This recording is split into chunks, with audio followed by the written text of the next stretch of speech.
Bonjour tout le monde, l'objectif de cette vidéo aujourd'hui est de présenter un use case avec un job Cloud Run qui utilise un module Python. Alors, j'ai présenté auparavant le même use case, mais au lieu d'utiliser un job, j'ai utilisé ce qu'on appelle un service Cloud Run. La particularité du service Cloud Run, c'est que de toute façon, Cloud Run est basé sur une image Docker. Et dans ce use case précédent, j'avais montré qu'on pouvait, avec un module Python et en utilisant FastAPI et UVcorn, on pouvait déployer ça avec un service Cloud Run. Le truc, c'est qu'un service Cloud Run, c'est limité à 1 heure et ça réagit à des requêtes HTTP. Donc, une fois qu'on va déployer notre job, pour pouvoir l'interroger, on va invoquer une requête HTTP.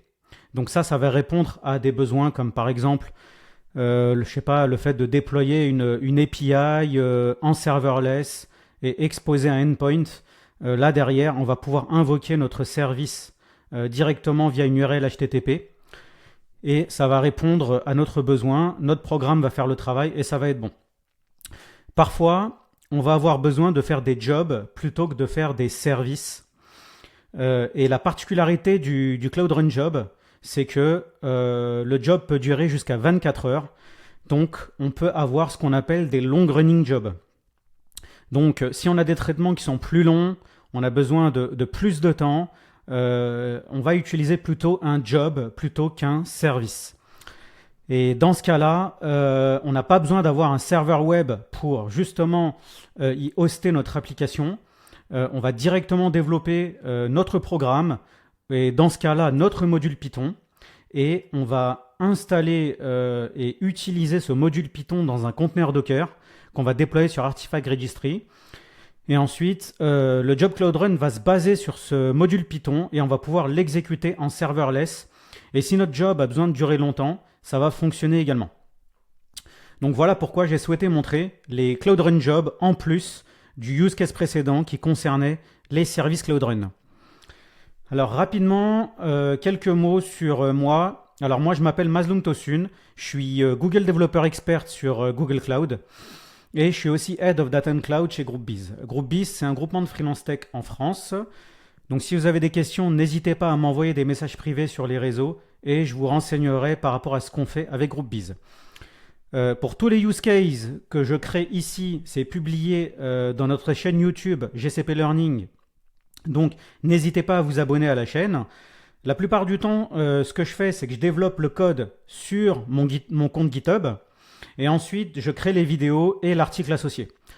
Je suis également actif sur les réseaux, sur X et LinkedIn, donc n'hésitez pas à me suivre si vous êtes intéressé par mes contenus. Ce que je vais faire, c'est que je vais vous montrer le graphe de ce use case directement dans l'IDE parce qu'on a une qualité d'image qui est meilleure que sur le Google Slide. Alors, ici, on a le schéma du use case. Donc, comme dans d'autres vidéos, sur la partie de gauche, on a la partie CI/CD qui va déployer nos différents composants. Donc la partie CI/CD est faite avec Cloud Build pour des raisons de simplicité parce que Cloud Build est serverless et lightweight. Donc ce projet est hosté dans un repository GitHub. Cloud Build se cale sur ce repo et ensuite avec des fichiers YAML, on va d'abord dans un premier temps, comme je l'ai expliqué dans le use case, Cloud Run est basé sur Docker derrière la scène. Donc, on va avoir des images Docker dans lesquelles on va déployer notre module Python à l'intérieur. Et donc, c'est pourquoi j'ai mis le logo de Docker et d'Artifact Registry. Parce qu'en fait, ce premier job Cloud Build va build l'image Docker, la publier dans Artifact Registry, qui est un repository qui est proposé sur Google Cloud. Ensuite, on va avoir un second job Cloud Build qui, lui, va déployer le job Cloud Run en serverless. Ce job Cloud Run va se baser sur l'image Docker publiée précédemment dans Artifact Registry. On va aussi créer dans ce use case ce qu'on appelle un cron job via Cloud Scheduler. Cloud Scheduler, ça permet en serverless dans GCP de créer des jobs qui sont cronés. Donc un job chroné, c'est un job qui va s'exécuter à intervalles de temps. Donc si par exemple on a défini que tous les matins à 9 heures, notre job va être exécuté. Ça va être géré par notre scheduler et notre cron job. Donc là, la responsabilité de ce second job cloud build, c'est de déployer le scheduler et le job cloud run avec des commandes gcloud. J'ai souhaité dans un premier temps montrer comment faire ça avec des commandes gcloud. Ensuite, on va montrer comment le faire en mode plus industrialisé, c'est-à-dire qu'au lieu de déployer le scheduler et le cloud run job avec des commandes gcloud, on va le faire avec Terraform, qui est un outil d'IAC, parce que la plupart du temps, si on veut répercuter notre infra d'un environnement ou d'un projet à un autre, on va plutôt utiliser du code Terraform plutôt que des commandes gcloud. C'est pourquoi j'ai souhaité ici montrer plus comment le faire en mode industrialisé avec Terraform. Sur la partie de droite, on a vraiment la partie applicative de notre use case. Donc, comme je l'ai expliqué, on a notre job cloud run qui est un module Python. Donc, un module Python, on a un setup.py qui définit notre module et on va avoir différents fichiers Python qui vont contenir les différentes logiques de transformation de notre use case. Donc là, on a un use case qui est basé sur du foot. Donc, c'est de la gestion d'équipe, des statistiques de joueurs, comme je l'ai montré dans d'autres vidéos. Donc, on a Cloud Scheduler, comme je l'ai expliqué, qui est un cron job qui va exécuter notre job cloud run. Notre job cloud run va lire un fichier depuis Cloud Storage et ce fichier-là, c'est du format NDJSON. Donc, NDJSON, c'est un objet JSON par ligne, comme je l'ai expliqué dans d'autres vidéos. Donc là, le job cloud run est développé en Python, est basé sur un conteneur Docker et va appliquer des transformations par rapport à de la donnée brute qui sont des statistiques de joueurs. On va faire des agrégats, des calculs, et ensuite on va stocker le résultat dans une table BigQuery. Donc voilà pour l'explication du schéma du use case. Donc là on est très bien. Ce que je vais faire, c'est que je vais d'abord vous montrer un peu comment j'ai défini mon job Python pour ensuite le déployer dans Cloud Run. Donc là j'ai le projet qui s'appelle TeamLeague Cloud Run Job. J'ai créé un root folder qui s'appelle TeamLeague.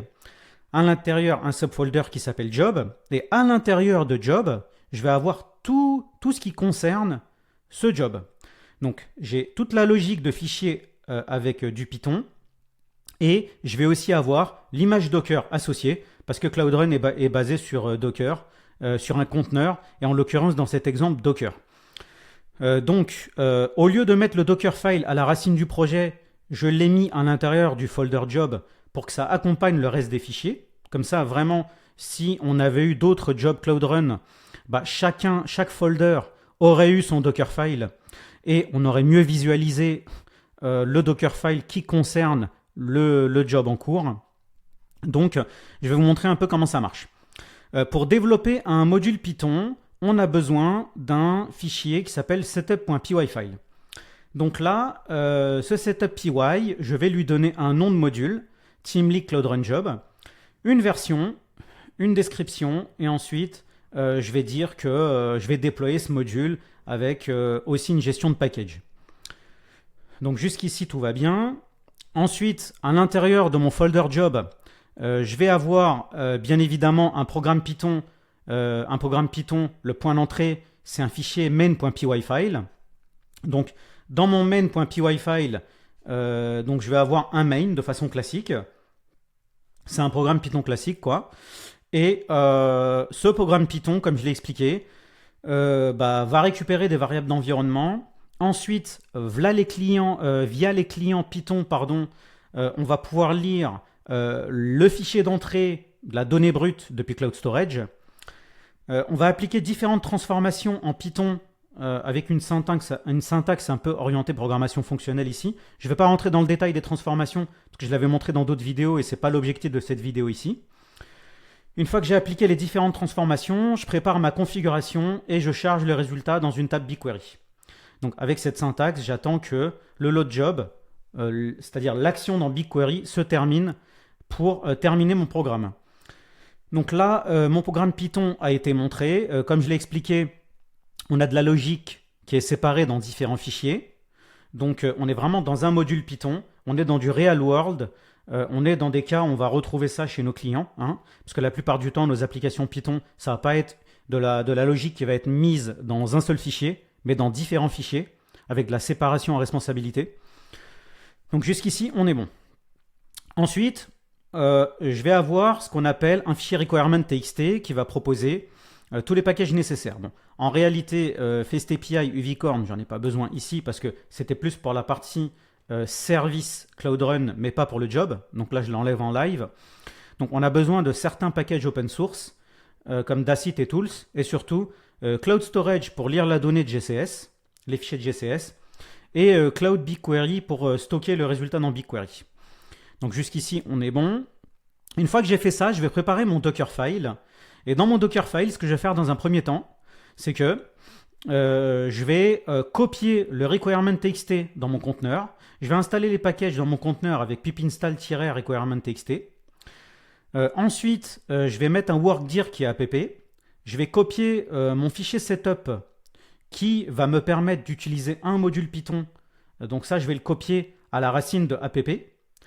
Ensuite, je vais aussi copier au même niveau que le setup.py file le root folder TeamLeague qui est là, qui contient toute ma logique Python. Donc, pour que ça marche, il faut que mon setup.py soit au même niveau que le folder TeamLeague qui contient toute la logique en Python, de mon module Python. Ensuite, ce que je vais faire, c'est que de façon basique, dans CMD, dans Docker, je vais dire que j'exécute un module Python. Donc là, j'ai Python 3. Avec -m, je vais indiquer que c'est un module. Et avec cette syntaxe, teamleague.job.main, je vais pouvoir exécuter le main correspondant à mon module en cours. Donc grâce à ça, je peux exécuter mon module Python à l'intérieur de mon conteneur. Et Cloud Run va se baser sur ça pour justement y exécuter son job. Il y a aussi un aspect que j'aurais pu faire. Au lieu d'utiliser un fichier requirement.txt ici, j'aurais pu également directement mettre les packages Python à l'intérieur du fichier setup.py file. Ça aurait pu être fait également comme ça, mais dans cet exemple, j'ai plutôt montré comment ramener les packages Python nécessaires au programme directement dans un requirement.txt. Donc là, on est bon, l'image Docker est prête. Ensuite, une fois qu'on a montré cette logique-là, on va aller un peu dans la partie CI/CD. Donc, première étape, j'ai un job Cloud Build, comme je l'expliquais dans mon schéma, qui lui va builder l'image Docker de mon job Cloud Run et ensuite va le publier dans Artifact Registry. Normalement, ça peut être fait avec une ligne de commande avec la CLI de gcloud qui s'appelle gcloud build submit. Donc, le gcloud build submit, ça marche bien quand le Dockerfile est à la racine du projet, mais quand on a des Dockerfiles qui sont dans des subfolders, le gcloud build submit ne fonctionne pas très bien. C'est pourquoi ici, au lieu d'utiliser du gcloud build submit, j'ai utilisé des commandes Docker traditionnelles. Et avec Cloud Build, on peut le faire grâce à l'image Docker, Cloud Builder Docker. Donc ça, c'est un truc que j'ai expliqué dans d'autres vidéos et c'est ce que j'avais montré également dans le use case avec le service Cloud Run. Donc là, on utilise un peu le même principe. Donc ici, ce que j'ai fait, c'est que j'ai déjà exécuté ce job Cloud Build pour build les images Docker en amont pour gagner du temps. Donc je ne vais pas le réexécuter ici pour aller plus vite. Ensuite, je vais aller sur la deuxième partie qui consiste à déployer le job Cloud Run et ensuite le scheduler, c'est-à-dire le cron job qui lui va pouvoir exécuter le job Cloud Run en mode cronné ou en exécution manuelle.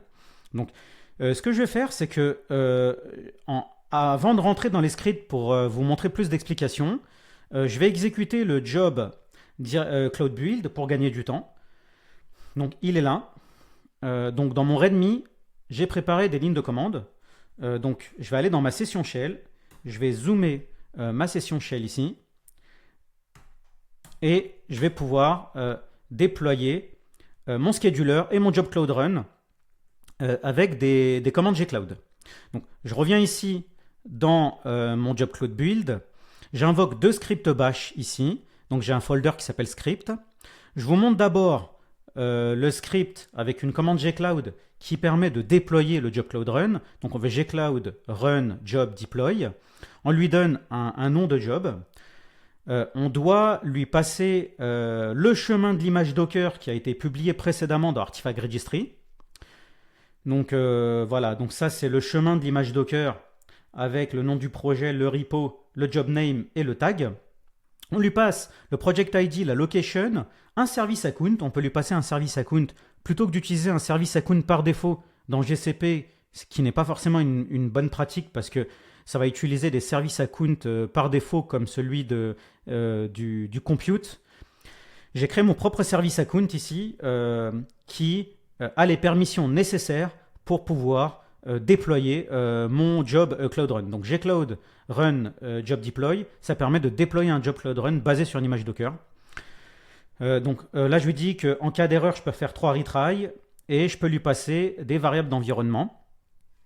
En amont, j'ai effectivement préparé mes variables d'environnement ici avec le projet GCP, la location et le fameux service account qui a les droits de créer mon job Cloud Run et mon scheduler.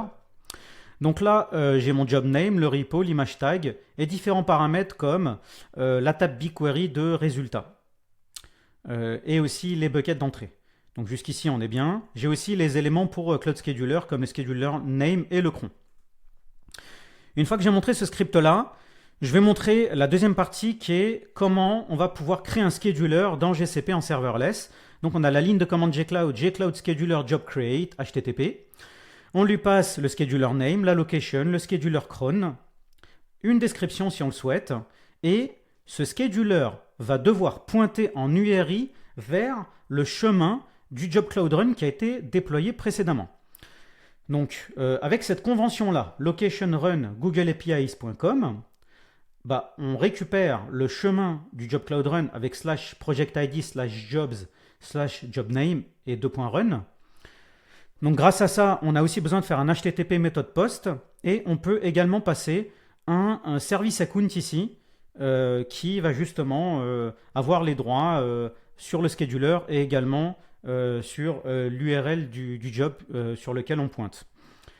Donc j'ai pu montrer les commandes gcloud, je vais repasser ici. Donc là on voit que mon déploiement est terminé avec Cloud Build. Je vais faire un tour sur Google Cloud pour vous montrer un peu le résultat. Je vais juste vérifier en amont que ma table BigQuery a bien été vidée. Donc elle est bien vide, ma table BigQuery. Ensuite je vais dans Cloud Scheduler et là ma page a été rafraîchie. Donc là on voit que j'ai un scheduler qui a été créé, TeamLeak Cloud Run cron job. Donc ce scheduler target sur le job Cloud Run. Et dans cet écran-là, dans Cloud Run, quand on va dans Cloud Run, on peut aller dans Services ou dans Jobs. Et à l'intérieur de Job, je vais rafraîchir ma page. Donc là, j'ai bien un TeamLeak job donc, qui a été déployé. Donc normalement, ça va faire le travail comme souhaité. Alors, je reviens là. Je vais juste aller faire un tour sur le job pour voir un peu à quoi ça ressemble et on va aller voir un peu les variables d'environnement. En accédant à ce job Cloud Run, alors j'ai visiblement un problème, j'ai l'impression, parce que normalement mon job ne s'appelle pas comme ça. Alors je vais rafraîchir ma page, tiens, hop. Service et jobs. Alors, je vais revérifier mon job name à l'intérieur de mon IDE. Et on va aller voir comment j'ai configuré mon nom de job. Ah non, j'ai rien dit. Donc mon job name s'appelle bien TeamLeak job. J'aurais pu le rename un petit peu, mais bon, c'est pas très grave. Et donc du coup, en revenant sur le job, on va aller voir les petites variables d'environnement dans configuration. Donc si je suis bien dans le job concerné. Donc là, c'est très bien. On va revenir à la page d'accueil de Cloud Run Job. Et en allant dans le scheduler, on va pouvoir exécuter. Soit ça va être cronné, comme je l'ai indiqué avec la fréquence ici, ou soit avec force run, je vais pouvoir exécuter mon job. Donc une fois que je l'ai exécuté, je repars dans l'écran de Cloud Run Job. Là, on voit que mon job est en mode running. Je rafraîchis et là, on peut accéder aux détails de l'exécution de notre job Cloud Run. On va attendre quelques secondes. Normalement, le job est assez rapide. Et ensuite, donc là, comme je l'ai expliqué, on lit de la donnée de GCS. Qui est en NDJSON, on applique des transformations et on stocke nos résultats de statistiques de joueurs dans la table BigQuery. Donc le job est terminé, donc c'est vraiment parfait. Donc là, on a accès aux tâches qui ont été utilisées pour exécuter notre job Cloud Run. On peut également accéder aux logs de notre job. Donc là, ça prend quelques secondes pour charger les logs. Parfois, c'est un petit peu lent. Mais on voit que j'ai bien la log de résultats qui dit que mon fichier a bien été chargé dans la table BigQuery. Donc ça a bien fait le travail. On peut accéder à la configuration de notre job et également un YAML qui est généré par Cloud Run. Voilà. Donc ça, c'est si on peut aller voir, on peut voir ce que Cloud Run a généré en termes de YAML. On peut aller voir ce qui se passe. Je vais aller faire un tour dans BigQuery, je vais aller charger ma table et je vois que ma donnée a bien été chargée. Donc j'ai 10 000 lignes dans mon fichier. Donc j'ai bien mes calculs de statistiques de joueurs ici par équipe. Donc le travail a été fait. Donc là, ça c'est vraiment très bien. J'ai fini la partie Gcloud. Donc ce que je vais faire, c'est que je vais vous montrer un peu comment je fais l'équivalent avec Terraform. Donc là, on est sur une image Docker HashiCorp Terraform. Donc c'est l'image Docker standard pour exécuter du Terraform avec Docker. Donc Cloud Build est basé sur des étapes et chaque étape est tirée depuis une image Docker. Donc là, j'ai l'image Terraform. Ensuite, je peux invoquer des scripts. Donc je vais montrer plutôt le ply. Donc là, je vais faire un init en Terraform, ensuite un plan et un apply. Voilà, donc ça c'est bien. Ce que je vais faire, c'est que pour gagner du temps dans le README, je vais prendre la ligne de commande pour déployer ça avec Terraform. Donc je vais prendre le ply ici.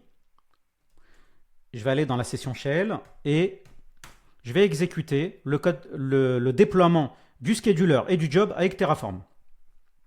Je reviens sur Cloud Build. Là, je passe des variables d'environnement à Terraform. Donc, je passe des tf-var. Donc, j'ai besoin de lui passer la bucket, le préfixe et aussi des éléments comme le project ID, la location et différentes variables que je vais utiliser dans le code Terraform. Donc là, mon répertoire Terraform et mon module Terraform est à l'intérieur de infra/teamleague Cloud Run Job. Et ensuite, une fois que je fais apply, je vais pouvoir appliquer mon code Terraform. Donc, pour Terraform, donc comme je l'ai expliqué, je passe des variables à Terraform, le project, la location, tout ce qui concerne le job Cloud Run, comme son nom, le repo name, les services account et l'image tag. Ce qui va être utilisé ensuite dans la partie applicative du job Cloud Run, comme les données de bucket d'entrée et aussi les données de la table BigQuery en sortie, et aussi les données du scheduler pour exécuter le job. Dans Locals, j'ai juste souhaité créer un nom de job et un nom de scheduler avec un suffixe Terraform pour pouvoir dissocier le déploiement avec Terraform et celui de Gcloud. Ensuite, dans version TF, je passe le provider Google Cloud. Et le backend, c'est GCS dans mon cas. Et là, je vais vous montrer ensuite les ressources Terraform qui permettent de déployer. Dans un premier temps, le job Cloud Run. Donc, on a Google Cloud, Cloud Run V2 Job. Donc, parfait. Je lui passe le projet, le nom de job et la location. Et dans template, je dis que je peux faire des retries en cas d'erreur. J'ai besoin de target sur l'image Docker qui a été publiée précédemment dans Artifact Registry, comme pour la partie Gcloud. Avec cette syntaxe, je peux passer les variables d'environnement à mon job Cloud Run. Donc là, on est bon. Et avec cette seconde ressource, j'ai Google Cloud Scheduler Job. Je peux créer mon scheduler. J'ai besoin de passer un nom de scheduler et le schedule interval avec le cron. Je peux passer une deadline histoire 2. Je peux faire des retries. Et dans HTTP target, comme pour le cas de Gcloud, dans URI, je vais devoir pointer vers l'URI du job Cloud Run qui a été déployé juste avant le scheduler. Donc avec la même convention ici, je fais namespace projet/jobs/ le nom du job et run. Je passe le service account et je vais dire avec Terraform que cette ressource dépend de la ressource précédente qui permet de déployer et de créer le job Cloud Run. Comme ça, mes ressources vont se créer dans le bon ordre. D'abord, c'est la ressource qui crée le job Cloud Run qui va s'exécuter en premier. Ensuite, c'est la deuxième ressource qui va s'exécuter en deuxième. Et ça va vraiment être parfait. Donc là, on est bon, on a montré le code Terraform. Je reviens dans ma session Shell et je montre que le code Terraform dit que le job Cloud Run va être créé avec Terraform, avec les différents paramètres et le plus. Et pareil pour le cron job, on a les plus. Donc les éléments ont été créés, ce qui est parfait. Je retourne ensuite dans la fenêtre de Cloud Scheduler. Je fais un petit refresh de ma page. Donc là, j'ai bien le scheduler avec le suffixe Terraform. Je fais la même chose. Donc là, j'ai fermé quelques onglets. Je fais la même chose ici avec Cloud Run. Donc là, j'ai le suffixe Terraform. Donc le job a bien été créé. Je peux accéder au job, comme tout à l'heure, la configuration et tout ça. Donc je reviens sur l'écran principal. Et ensuite, ce que je vais faire, c'est comme tout à l'heure, je vais d'abord vider la table BigQuery. Donc je vais faire un truncate pour vider mes données de la table BigQuery. Donc là, on est très bien. Parfait. Donc là, je fais un petit refresh, toc. Et là, je vois que ma table est vide. Donc on est bon. Je reviens sur le scheduler. Je vais exécuter celui du code Terraform avec Force Run. Je reviens dans le job et je vais voir que normalement le job Cloud Run est en mode running. J'accède à son détail comme tout à l'heure. Et là, on va attendre quelques secondes pour voir que justement, normalement, ça devrait se terminer en succès. On attend quelques secondes, on voit le résultat dans BigQuery. Et je pense que normalement, on aura terminé la vidéo et la démo de ce use case. Donc on attend encore quelques secondes, ça va être assez rapide normalement. Comme j'ai gonflé un peu le fichier pour simuler un cas un peu plus réel. Ok, donc là c'est terminé. Donc on peut accéder au log comme tout à l'heure. Si on voit que ça met un peu de temps à se charger, on ne va pas forcément attendre. Et donc là c'est bon, on a les logs. Et on va aller dans la table BigQuery qu'on va refresh. Et on va retrouver nos 10 000 lignes. Donc là on est vraiment parfait. Bah écoutez, je pense qu'on est bon. Je reviens sur mon IDE. Je pense avoir montré les différents éléments pour déployer ce module Python dans un job Cloud Run. Donc c'est vraiment pratique. On peut déployer ça en serverless de façon très, très simple. Donc là, on a montré qu'on a créé notre module Python assez simplement. Donc c'est un module Python vraiment classique. Pas besoin de web server ou de serveur dans notre conteneur pour exposer l'application et fournir l'application. On va coder notre programme de façon basique et standard. On va ensuite la déployer dans le conteneur comme on l'aurait fait en local par exemple pour utiliser un module Python. Et derrière, on peut, avec Cloud Run, en serverless, avoir des jobs, des long running jobs. Et ça, c'est vraiment pratique. Donc voilà. Je vous remercie vraiment pour avoir justement suivi, si vous avez suivi cette vidéo. N'hésitez pas à vous abonner à la chaîne YouTube pour booster notre travail pour la communauté GCP. On se voit très bientôt. Bye bye.